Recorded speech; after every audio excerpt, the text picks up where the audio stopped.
Okay. Good morning, respected teachers, guests, proud parents, and beloved students.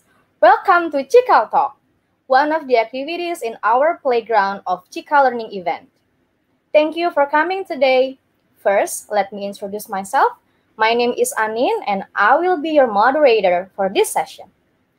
Before we begin the individual students' presentation, let me give you a picture of what to expect for the next hour.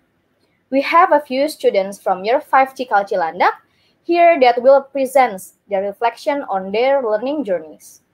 Each student will have a maximum of 10 minutes for their talk. Today's speakers are Alfat Kinan Masyarano from Year 5C.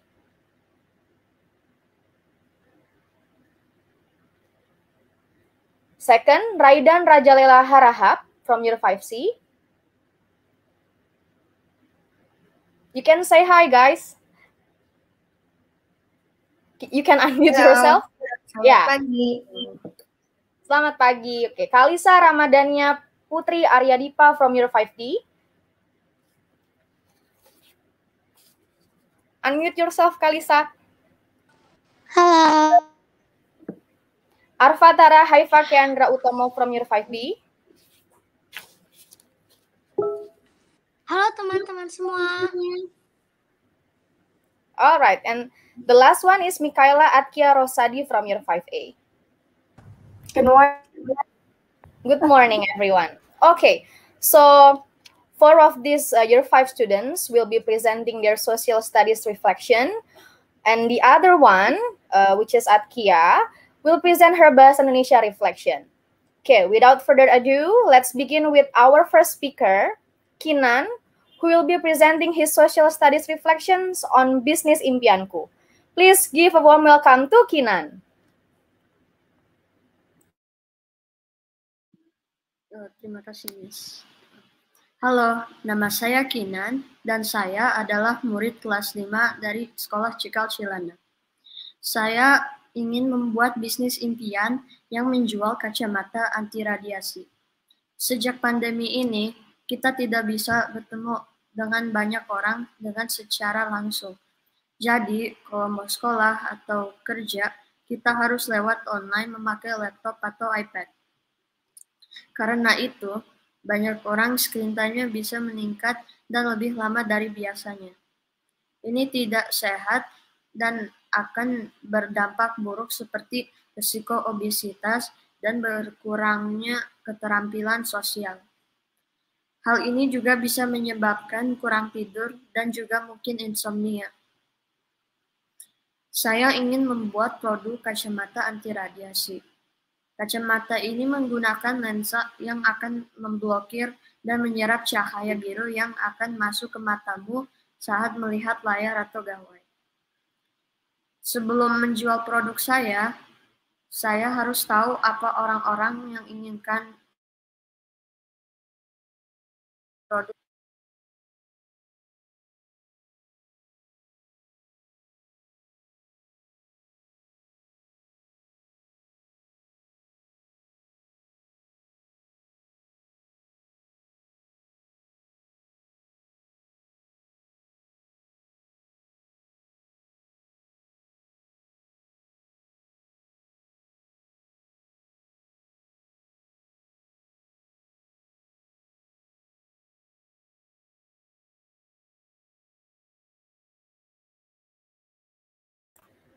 Hi, Kinan. I think his connection is unstable right now. Yeah, Kinan is freezing. Okay, Kinan was talking about his business. Yeah. Do you know, guys? Maybe you can put the comments here. All right. So while waiting for Kinan. Okay. Belum kembali ya, Kinan ya? Okay. Okay, maybe so for the other students, okay.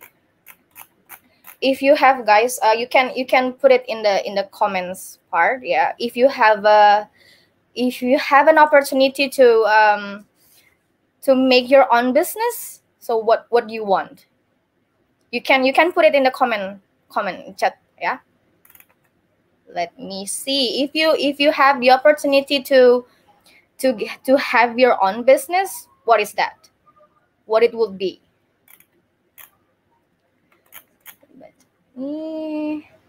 Siapa nih? Ada Kahlil, ada Tondi, Ata. Alright.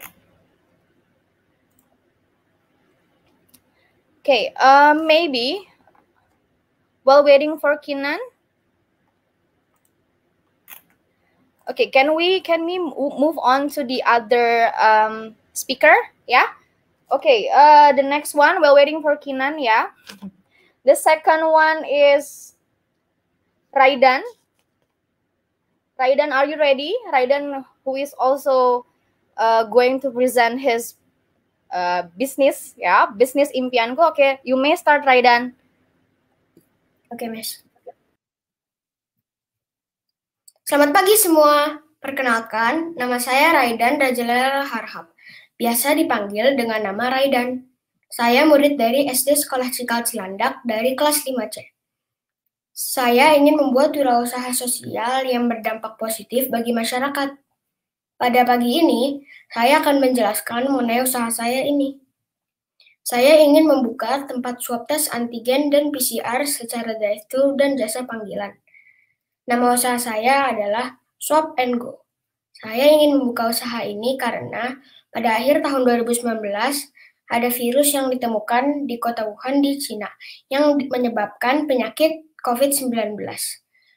Kemudian pada tahun 2020 menjadi sebuah pandemi. Virus ini tersebar karena adanya interaksi fisik antara pasien COVID dan orang yang tidak terpapar.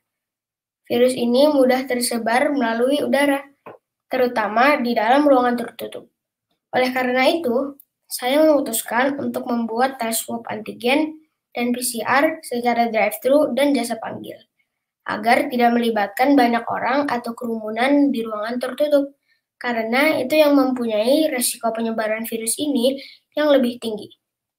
Sebelum saya membuat usaha saya melakukan riset dengan cara membuat kuesioner mengenai 4P untuk diberikan kepada tujuan konsumen, yaitu orang-orang dari usia 25 sampai 50 tahun. Berdasarkan riset saya, mayoritas responden memberitahu bahwa mereka ingin tempat swab saya mempunyai area yang nyaman. Tempat itu harus steril dan bersih. Kami harus menjalankan protokol kesehatan yang ketat anjuran pemerintah. Mayoritas responden atau 64% responden saya memilih melakukan swab secara drive-thru. Berdasarkan riset saya, mayoritas responden atau 60% responden saya memilih harga Rp250.000 untuk tes swab antigen. Untuk tes PCR, mayoritas responden atau 64% responden saya memilih harga yang paling murah, yaitu Rp650.000. Saya memutuskan untuk memasang harga Rp700.000 untuk tes swab PCR, karena ada juga yang memilih harga di atasnya. Karena itu, saya memilih harga di tengah. Kalau konsumen ingin hasil di hari yang sama, ada tambahan biaya Rp200.000 per orang karena sudah didahulukan dari konsumen lainnya yang hasilnya dalam 24 jam. Berdasarkan riset saya, mayoritas responden atau 64% responden saya memilih untuk membangun dan menempatkan laboratorium untuk tes swab drive-thru di area dekat perumahan. Contoh tempat area perumahan adalah seperti Bintaro, Kemang, Pondok Indah, dan lainnya. Mayoritas responden atau 68% responden saya juga memberitahu bahwa mereka dapat dan mampu mengumpulkan minimal 4 orang untuk pelayanan jasa panggilan. Maka saya memutuskan juga untuk mengadakan jasa panggilan dengan tambahan biaya Rp200.000 per alamat atau per grup, yaitu maksimal 6 orang. Berdasarkan riset saya, mayoritas responden saya paling sering menggunakan media Halodoc sebagai referensi untuk kesehatan. Tetapi selisih dengan yang menggunakan media sosial sangatlah sedikit. 52% menggunakan Halodoc, dan 48% menggunakan media sosial seperti Instagram, Facebook, dan lainnya. Oleh karena itu, agar promosi saya lebih efektif dan efisien, saya akan mempromosikan usaha saya melalui Halodoc dan media sosial. Saya akan memberitahu bahwa protokol kesehatan yang diterapkan, harga, dan lokasi. Bapak, Ibu Operator, minta tolong infografik saya ditampilkan.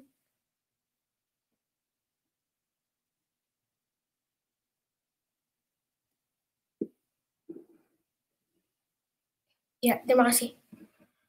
Sebagai kesimpulan untuk 4P usaha saya, Swab & Go akan mempunyai area laboratorium yang bersih, nyaman, dan menjalankan protokol kesehatan. Saya akan membuka tempat drive-thru untuk melakukan swab antigen dan PCR. Tetapi bagi yang mampu dan berminat, saya juga menerima jasa swab tes panggilan. Untuk swab antigen harganya Rp250.000 dan PCR Rp700.000. Jika konsumen ingin hasil di hari yang sama, ada tambahan biaya Rp200.000. Tempat laboratorium akan ada di area perumahan, yaitu Pondok Indah. Saya juga menerima jasa panggilan, tapi dengan tambahan biaya Rp200.000. Saya akan mempromosikan usaha saya di Halodoc dan media sosial dengan informasi bahwa protokol kesehatan diterapkan, berapa harganya, dan di mana lokasinya. Usaha ini bisa bermanfaat untuk orang lain karena jika orang melakukan swab, itu akan meningkatkan kesadaran atau kewaspadaan orang dengan kesehatannya dari virus ini. Karena ini drive-thru atau jasa panggilan, akan merendahkan resiko untuk terpapar virus tersebut karena tidak ada kerumunan di ruangan tertutup. Sekarang, saya akan menjelaskan sedikit refleksi diri saya selama proses pembelajaran ini. Menurut saya, hal yang paling menantang selama mempelajari hal ini adalah memilih tempat untuk usaha saya. Menurut saya, ini menantang karena mayoritas responden memilih di tempat area perumahan. Area perumahan di Jakarta itu banyak dan berbeda-beda area. Oleh karena itu, saya memutuskan untuk menempatkan usaha saya di area perumahan yang paling banyak dilewati oleh orang-orang dari perumahan sekitar, yaitu area perumahan Pondok Indah. Dalam program ini, saya telah mempelajari cara merencanakan dan merancang sebuah wirausaha, mulai dari mencari masalah untuk diatasi, lalu menentukan 4P dengan cara melakukan riset, yaitu membuat kuesioner. Lalu dari data riset, diolah menjadi sebuah kesimpulan dan sebuah usaha. Sekian yang akan saya sampaikan hari ini. Terima kasih banyak sudah mendengarkan. Semoga Anda menjadi lebih tahu bagaimana proses pembelajaran di sekolah Cikal. Sekali lagi terima kasih dan sampai jumpa. Dadah!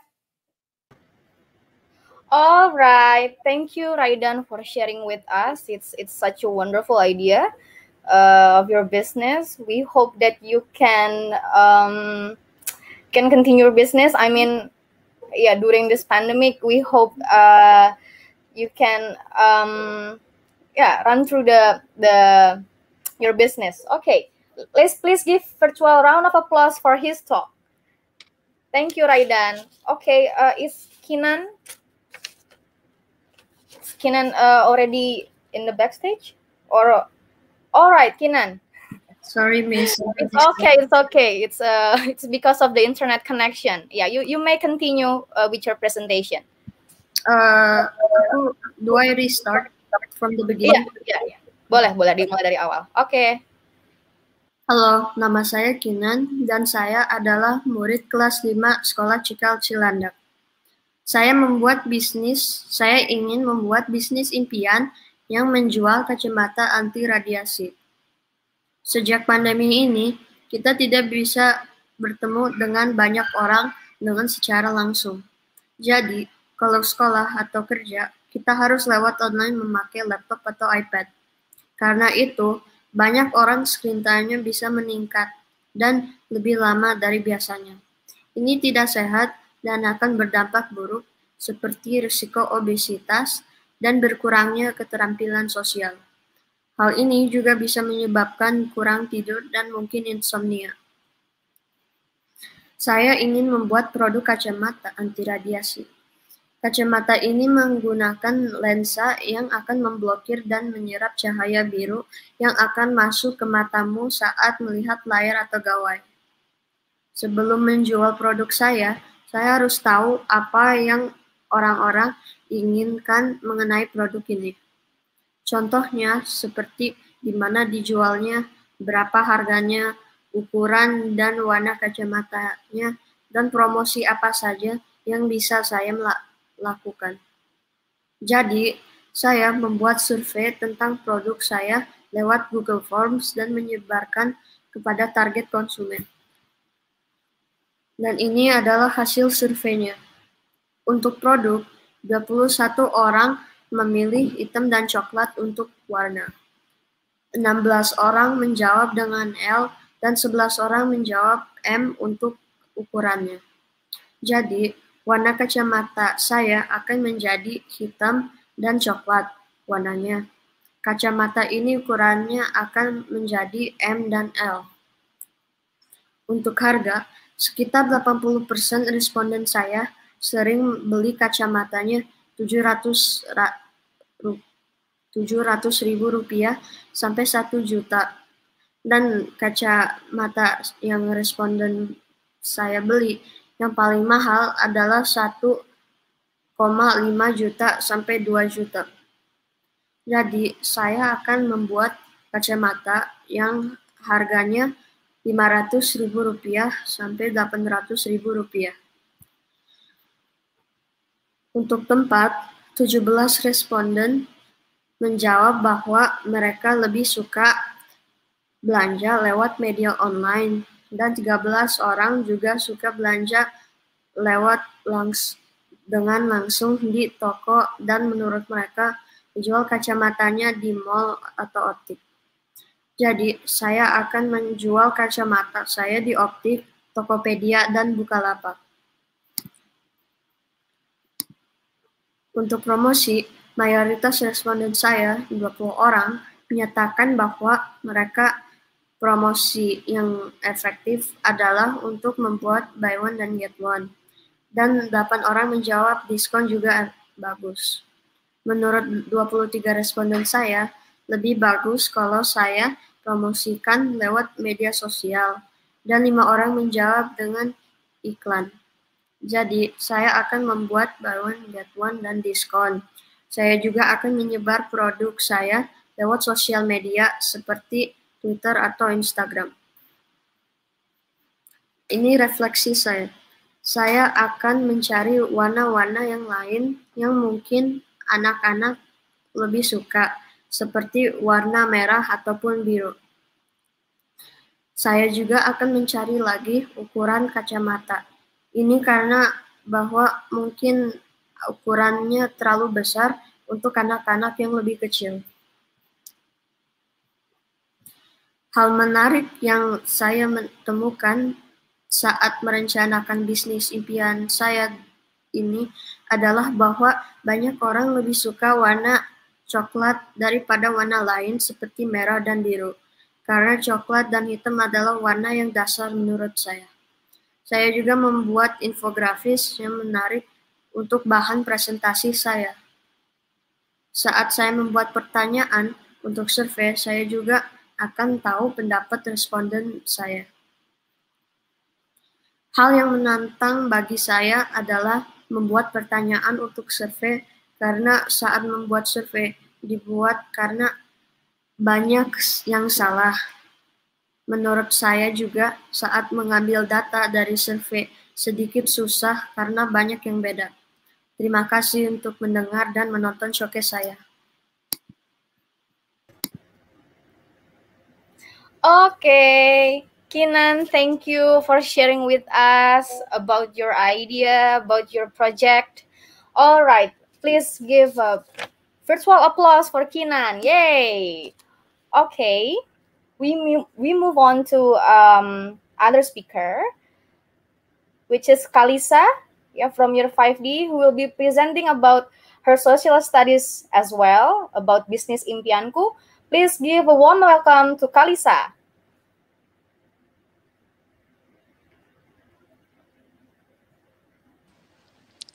Alright. Halo, nama aku Kalisa dari 5D Cikal Cilandak. Hari ini aku akan menjelaskan tentang bisnis impianku. Aku memilih produk permainan keluarga karena kebanyakan orang di luar sana sekarang lagi sangat bosan dan mungkin sedih di rumah. Jadi, aku membuat sebuah permainan yang akan membuat anak-anak tidak bosan di rumah lagi. Produk saya bernama Papan Alam, karena permainan ini akan terinspirasi dari alam. Latar belakang. COVID mengubah kehidupan kita sehari-hari. Salah satu contohnya, itu sekarang kita sebisa di rumah saja. Dan kalau mau keluar, harus pakai masker dan harus mengikuti protokol. Ratusan orang juga banyak yang meninggal karena corona dan buat keluarga sedih. Sebenarnya, virus COVID mengubah kehidupan kita sehari-hari. Salah satu contohnya adalah sekarang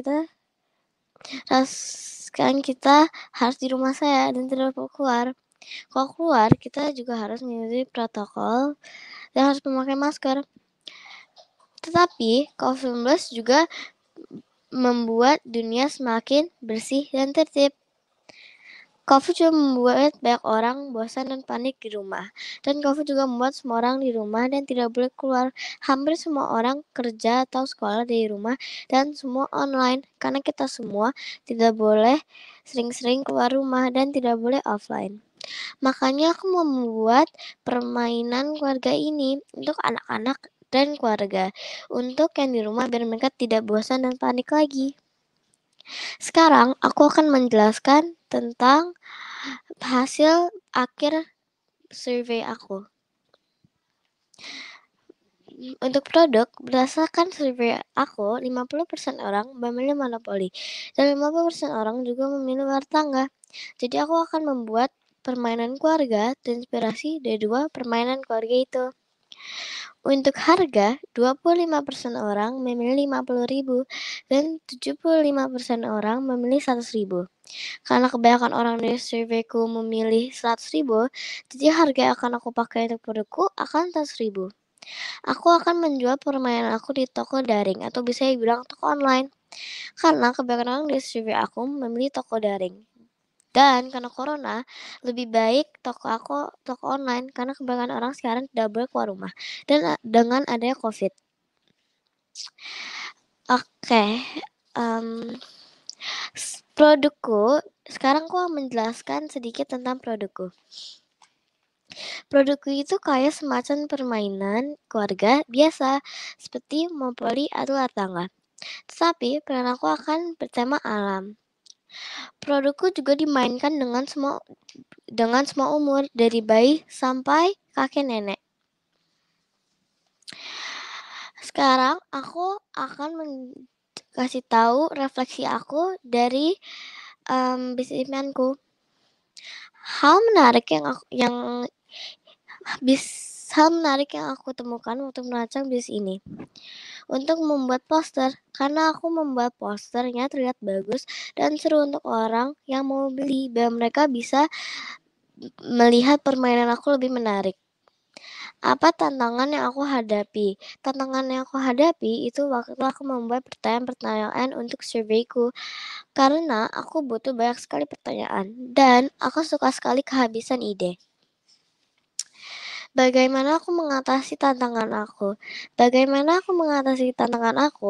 Itu untuk mencari ide-ide dari online yang bisa mengasih tahu aku ide-ide lebih banyak dan lebih bagus untuk pertanyaan-pertanyaan survei aku.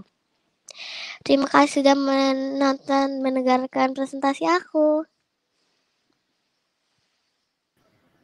Okay, Kalisa, thank you for sharing with us about your journey. Please give a virtual round of applause for Kalisa. Yay! Thank you, Kalisa.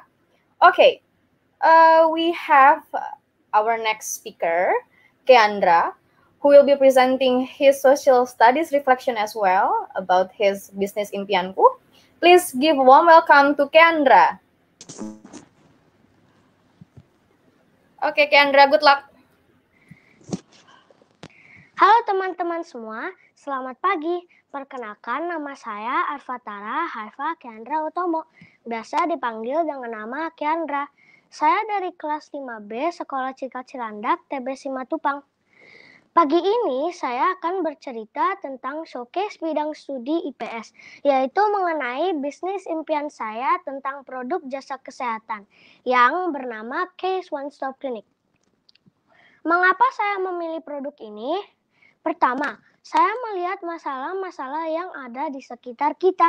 Saya memilih masalah kesehatan karena kesehatan merupakan hal yang sangat penting bagi semua manusia. Tanpa kesehatan yang baik, maka setiap manusia akan sulit dalam melaksanakan aktivitasnya sehari-hari. Misalnya, kita jadi tidak bisa bermain, belajar, atau melakukan aktivitas lain bersama teman dan keluarga. Kalau tubuh sedang sakit, maka akan menghambat semua aktivitas tersebut yang biasa kita lakukan. Kondisi sehat sangat tergantung pada kondisi keseimbangan yang ada dalam tubuh manusia. Jika keseimbangan tubuh terganggu, akan mengakibatkan kondisi tubuh yang tidak sehat, akan menimbulkan penyakit, bahkan dapat mengakibatkan pikiran terganggu. Secara umum, sakit merupakan suatu keadaan terhadap diri dan lingkungan yang tidak seimbang. Dengan demikian, jika seseorang tidak dapat menjaga keseimbangan diri dan lingkungannya, maka orang tersebut dapat dikatakan tidak sehat. Jadi, kesehatan tubuh sangat berperan penting dalam menjalani aktivitas-aktivitas baik dari segi fisik atau pikiran, di mana kesehatan merupakan modal utama dalam melakukan aktivitas dalam menjalani kehidupan. Sebelum membuat bisnis ini, saya melakukan riset pemasaran 4Ps, yaitu yang terdiri dari produk, price, place, dan promotion, agar mendapatkan informasi dan data-data dari konsumen dengan membuat kuesioner-kuesioner yang dibagikan kepada konsumen-konsumen dewasa. Produk yang akan saya jual yaitu klinik yang nyaman, pelayanan yang bagus, cepat, bersih, dan menyenangkan. Kami juga akan menyediakan mesin untuk debit seperti Mandiri, BCA, dan yang lain-lain. Karena hasil riset pemasaranku adalah mayoritas 68,4% memilih pembayaran melalui debit dan 13 orang memilih layanan yang bagus, cepat, dan menyenangkan. Harga berobat jika sakit di klinik saya yaitu antara 500.000 sampai 1 juta, tergantung pengobatannya. Dengan rata-rata harga yang akan dibayarkan konsumen untuk sekali berobat minimal 500.000. Hasil dari riset pemasaranku, mayoritas responden saya 63,2% memilih rata-rata pengeluaran berobat 500.000 sampai 1 juta. Dan 17 orang memilih sekali biaya berobat adalah 500.000 ke atas. Saya memutuskan akan membuat klinik yang lebih baik, seperti fasilitas yang lengkap, ada lab, buka 24 jam, apotek, kantin, drive-thru service, pelayanan yang cepat, dokter yang bagus, dan yang lain-lain. Karena dari hasil riset pemasaranku adalah seluruh responden saya 100% memilih untuk datang langsung ke klinik jika sakit, tidak mau melalui aplikasi atau home care. Cukup nyaman tetapi masih ada yang menjawab belum nyaman. Saya akan mempromosikan usaha saya melalui sosial media seperti Instagram, Twitter, dan YouTube. Dan jenis promosi yang akan sering saya gunakan adalah promo khusus dan sekali-sekali akan memberi diskon. Karena dari hasil riset pemasaranku adalah mayoritas responden saya 73,7% memilih sosial media untuk promosi dan 57,9% memilih promo khusus untuk jenis promosi yang menarik. Sesuai dari hasil riset pemasaran saya, inilah kesimpulan 4P bisnis impian saya. Bapak dan Ibu operator, mohon tolong tampilkan infografis saya. Terima kasih.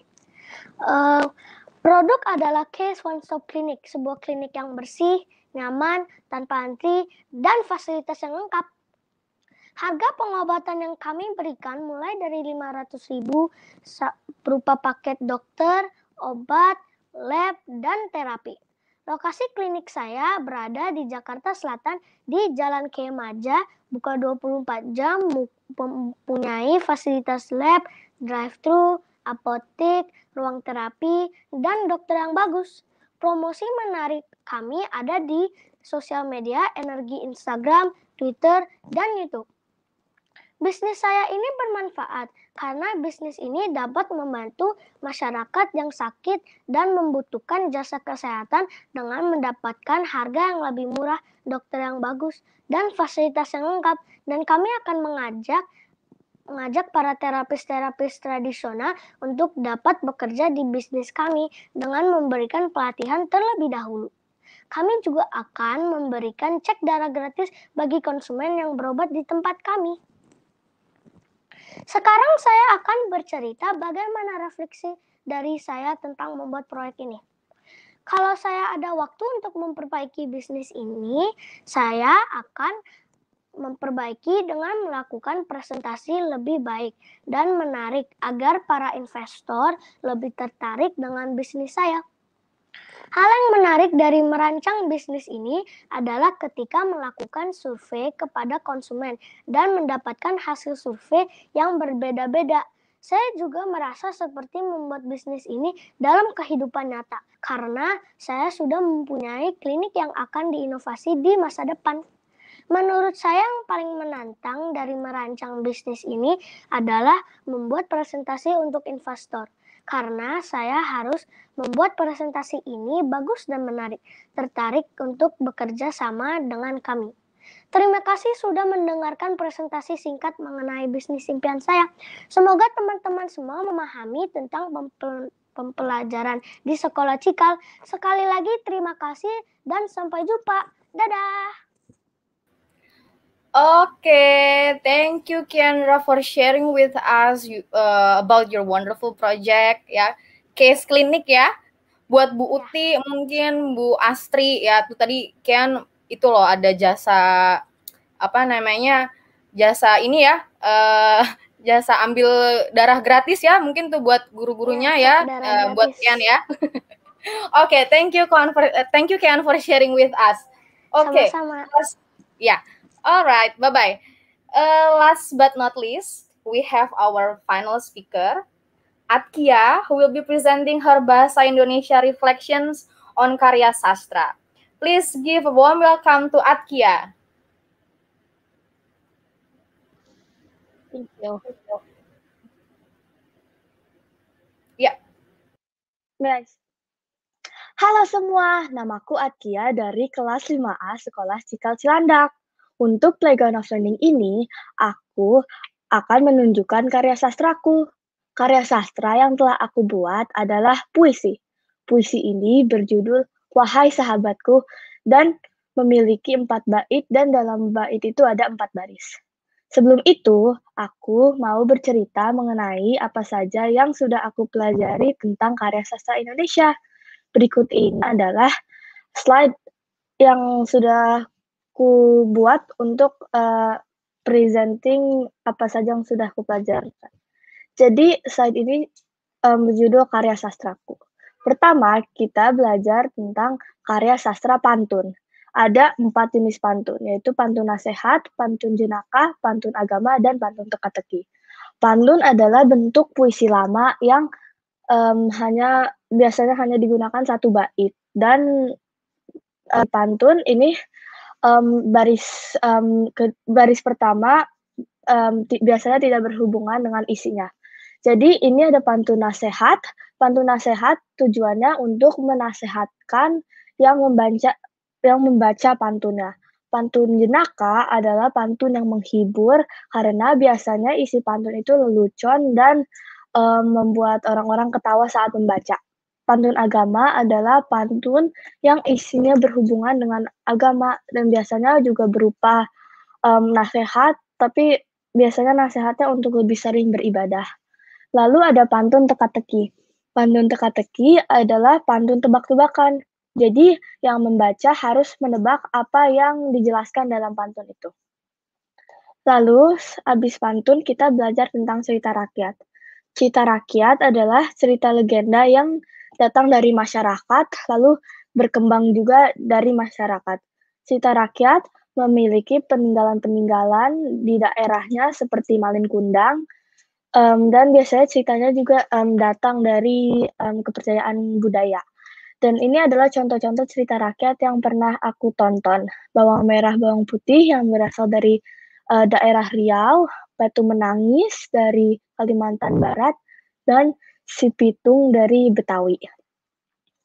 Lalu abis cerita rakyat kita belajar tentang dongeng, terutama dongeng fabel. Dongeng adalah bentuk cerita fiksi yang biasanya disukai anak-anak. Cerita dongeng biasanya fabel, kayak tokoh-tokohnya hewan, dan tujuan cerita dongeng adalah untuk mengajarkan pesan moralnya kepada anak-anak, kepada penonton atau pembaca. Lalu ada cerpen. Cerpen adalah bentuk suatu karya sastra yang cerita fiksi, tetapi ceritanya tuh diringkas jadi pendek. Jadi unsur pembangun cerpen ada alur, perkenalan, masalah, sama akhir. Lalu ada tema. Tema cerpen bisa seperti persahabatan, bisa tentang keluarga, dan masih banyak lagi. Terus untuk tokoh-tokoh di cerpen ada antagonis dan protagonis. Di cerpen pun juga ada latar dan amanat. Lalu yang terakhir puisi. Puisi adalah karya sastra yang bentuknya itu tulisan indah yang biasanya dari perasaan datangnya. Jadi ini adalah yang harus diperhatikan saat menulis dan membaca puisi. Saat membaca kita harus memperhatikan irama dan intonasi, lalu saat menulis kita harus memperhatikan diksi, bahasa kiasan, dan rima yang kita gunakan. Untuk karya akhir di program Bahasa Indonesia ini, aku memilih untuk membuat puisi. Puisi ini berjudul Wahai Sahabatku, dan aku akan membacanya. Wahai sahabatku, wahai sahabatku, kaulah kawanku sejak kecil. Kaulah teman bermainku. Engkaulah kebahagiaanku. Wahai sahabatku, apa yang akan aku lakukan tanpamu? Kaulah teman yang bisa kupercayai. Peluk dan senyummu sangat hangat seperti mentari. Wahai sahabatku, terima kasih sudah menemaniku. Terima kasih telah berbagi tawamu bersamaku. Terima kasih sudah menjadi temanku. Wahai sahabatku, terima kasih atas kenangan kami yang indah. Walaupun kau kawan yang sederhana, kau tetaplah sempurna dan istimewa. Terima kasih, wahai sahabatku. Terima kasih. Aku memilih karya puisiku ini untuk dipamerkan karena menurutku karya puisi ini adalah karya terbaik yang telah aku buat selama tempat ini. Aku bisa berbagi perasaanku dalam puisi ini, dan menurutku membuat puisi ini adalah aktivitas yang paling menarik. Aku juga ingin berbagi karyaku kepada orang-orang. Saat menulis puisiku, aku menghadapi tantangan dalam mencari kata-kata yang tepat dan cocok. Karena saat membuat puisi, aku ingin menambahkan jumlah rima-rima dan bahasa kiasan yang cukup agar puisiku terdengar indah saat dibaca. Selain mencari kata-kata yang tepat, aku juga sedikit kesulitan mencari intonasi yang tepat untuk digunakan saat baca. Karena aku ingin terdengar jelas dan indah saat membaca. Aku telah membuat puisi ini untuk berbagi rasa sayangku kepada teman-temanku dan rasa syukurku karena mereka sudah berteman denganku. Berhubung juga sekarang kita berada dalam pandemi COVID-19, aku tidak bisa bertemu teman-temanku secara langsung. Jadi aku ingin mengungkapkan rasa sayangku dan rasa terima kasihku dalam puisi ini. Dan jika ada lebih banyak waktu untuk kita belajar, aku ingin belajar lebih dalam tentang perbedaan puisi lama dan puisi baru. Karena selain informasi yang aku tahu di puisi baru kita boleh menambahkan tanda baca, aku belum mengerti perbedaan dari puisi lama dan puisi baru. Jadi itulah presentasiku. Terima kasih sudah mendengarkan. Sampai jumpa lagi.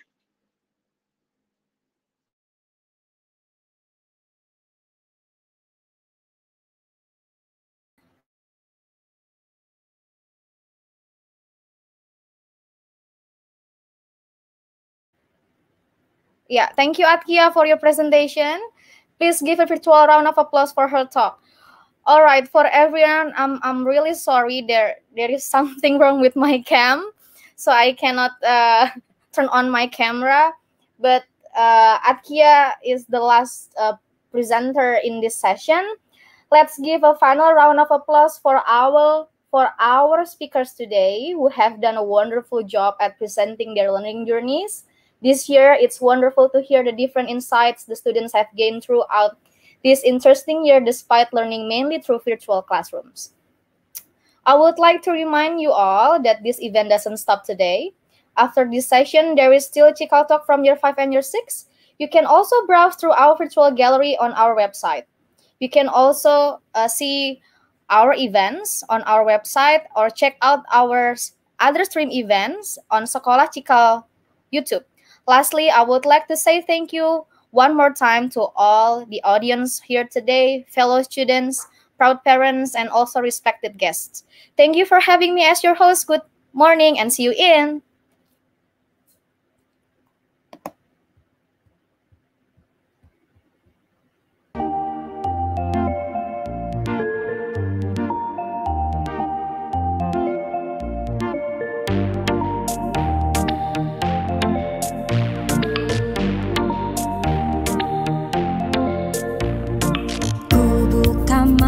Sambut mentari, nyalakan layar, belajar lagi.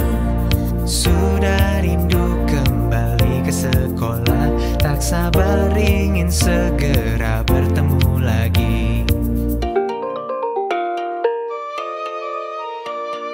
Meskipun jauh namun di hati, tawa candamu selalu temani.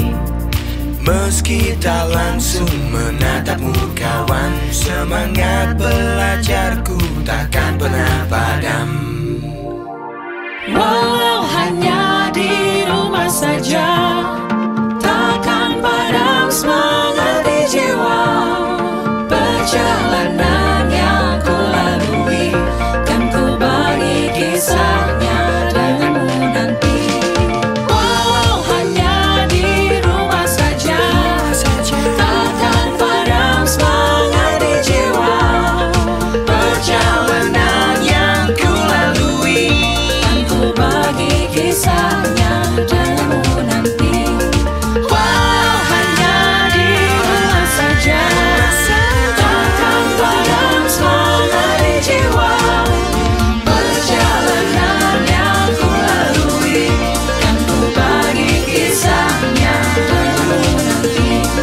This is my journey.